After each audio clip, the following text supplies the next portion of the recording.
दूध उत्पादक शेतकऱ्यांसाठी खूप महत्त्वाची बातमी. गाईच्या दुधाला प्रति लिटर 40 रुपये रेट, तर म्हशीच्या दुधाला 70 ते 80 रुपये भाव आता होणार आहे. हा भाव देणं शक्य होणार आहे. शासकीय आकडेवारीनुसार राज्यातील दूध धंद्याची वार्षिक उलाढाल जवळपास 50,000 कोटी रुपयांची आहे. पण दुधाचे भाव अतिशय कमी असल्यामुळे शेतकऱ्यांवर खूप अडचणीचा सामना त्यांना करावा लागत आहे. दुधाच्या उत्पादनाचा खर्च आणि हमी भाव निश्चित करण्यासाठी शासनाने 1973 मध्ये देवताळे समिती आणि 1983 मध्ये म्हणजे 10 वर्षांनंतर निलंगेकर समिती नेमली होती. निलंगेकर समितीनुसार राज्य शासनाने गाईच्या दुधाला 2018-19 मध्ये गाईच्या दुधाला प्रति लिटर 41 रुपये 77 पैसे आणि म्हशीच्या दुधाला 74 रुपये 55 पैसे उत्पादन खर्च गृहीत धरला होता.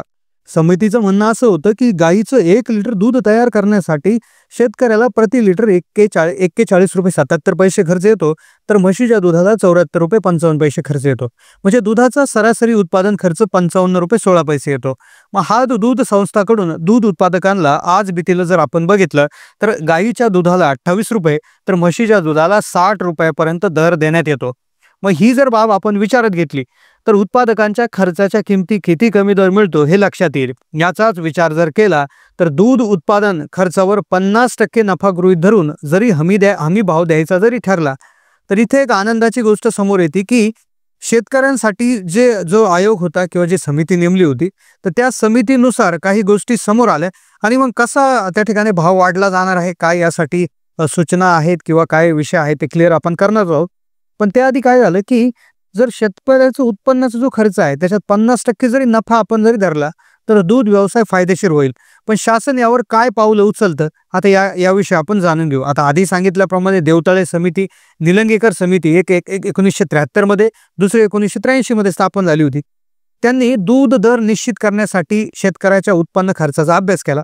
निलंगेकर समितीने 55 रुपये 16 पैसे प्रति लिटर उत्पादन खर्चाच्या आधारावर शेतकऱ्यांना हमी भाव देण्याची शिफारस केली होती. म्हणजे ते काय म्हणाले होते की 55 रुपये 16 पैसे ही जी आहे प्रति लिटर जो खर्च आहे याच्या आधारावर हमी भाव द्या असं त्यांनी शिफारस केली होती. आता अजूनही ही शिफारसीवर अंमलबजावणी झाली नाही. आता शेतकरी नेते आणि संघटनांनी या मुद्द्यावर आवाज उठवण्याची वेळ आली आहे. पुढील कारणाशी अजून परिस्थिती त्या ठिकाणी गंभीर झाली. काय झाले, पशुखाद्याचे दर आहेत पहा. जो भुसा आहे 1290 रुपये, शेंगदाणा पेंड 2572 रुपये, सरकी पेंड 1600 रुपये, मका 2600, कडबा 3500 रुपये. तर याचे भाव गगनाला भिडले. महागडे पशुखाद्य जर घेतले तर जे उत्पन्न आहे त्यामध्ये अजून घट होते, दूध व्यवसाय आणखी तोट्याचा होऊन जातो. पशुखाद्याचे महागडे दर कमी केल्यासाठी काय केले जाऊ शकते यावर देखील आता सरकार विचार करणार आहे. आता सगळ्यात महत्त्वाचा प्रश्न, जर उत्पादन खर्च अधिक 50% नफा जर गृहीत धरून दर जर निश्चित केला, म्हणजे आता पहा 55 रुपये 16 पैसे हा काय झाला सरासरी उत्पादन खर्च झाला. मग 55 रुपये 16 पैशाचा 50% आपण वरती नफा झाला म्हणजे 55 रुपये. तर साधारणपणे गाईच्या दुधाला 40 ते 45 रुपये प्रति लिटरचा रेट त्या ठिकाणी आहे. म्हशीच्या दुधाला 70 ते 80 रुपये प्रति लिटरचा रेट जो आहे तर जर मिळाला तर शेतकऱ्यांना साठी शेतीमधला जो दुधाच्या संदर्भातला संघर्ष आहे त्यांचे प्रॉब्लेम्स दूर होतील. यासाठी शासनाने दूध उत्पादकांसाठी नवीन धोरणे आणण्याची गरज आहे. आता यातच एक अपडेट समोर आले ज्याच्या माध्यमातून शेतकरी वर्गामध्ये त्या ठिकाणी आनंदाचं वातावरण त्या ठिकाणी असणार आहे. आता दूध दर वाढवण्याबरोबर इतर राज्यांची उदाहरणं काय सांगतात, इतर राज्यामध्ये काय परिस्थिती आहे ते पाहूयात. आता एकदा गुजरात, पंजाब यासारख्या राज्यांमध्ये दूध उत्पादकांना जास्त दर मिळतो. तिथे जे दूध उत्पादक शेतकरी आहेत त्यांना जास्त दर मिळतो. महाराष्ट्रातील शेतकऱ्यांना असाच दर मिळावा यासाठी धोरणात्मक बदल गरजेचा आहे. आता पहा, शासन अनुदानाऐवजी सरसकट दर पद्धत स्वीकारेल का? जर आता पहा महाराष्ट्र सरकारने अनुदान जे आहे ते जाहीर केलं होतं 5-5 रुपये अनुदान. पण आता मग जर सरसकट दर जर स्वीकारलं तर ते होऊ शकतं का? तर यासाठी शेतकरी संघटन आणि नेत्यांनी एकत्र येऊन दूध दर निश्चित करण्याची मागणी करावी. 1973 आणि 1983 जी शिफारस केली होती तर ही जी आहे तर याच्यानुसार त्या ठिकाणी अंमलबजावणी करावी असं सरकारला त्या ठिकाणी मागणी ही ते करू शकतात. आता पहा, दूध दरांमध्ये सुधारणा झाली तर शेतकऱ्यांचे जीवनमान कसा सुधारेल याचा देखील विचार करणं खूप गरजेचं आहे. आता दुधाला जर योग्य दर मिळाला तर शेतकरी नक्कीच स्वयंपूर्ण होऊ शकतील. आणि आता नेमकं मग दुधाचं काय होणार, कारण की काय आलं हे जे अहवाल होते किंवा ज्या समित्या नेमल्या होत्या ते 1973 आणि त्यानंतर 83 मध्ये, आता जवळपास 20 ते 30 वर्ष 40 वर्ष त्या ठिकाणी उलटून गेलेले आहेत. मग आता काय, तर आताचा प्रश्न असा आहे की न्यूज काय होतात, न्यूज आल्या होत्या साधारणपणे आपण जर न्यूजमध्ये जर बघायला गेलं तर या वर्षीच्या जानेवारीपासून त्या ठिकाणी न्यूज आहे. जानेवारीमध्ये एक न्यूज आली होती की जानेवारीपासून दूध दर 5 रुपयांनी वाढणार. दूध दर वाढीचे राज्य सरकारने त्या ठिकाणी संकेत दिले होते. त्यावेळेस दूध दर थोड्या प्रमाणात वाढला होता.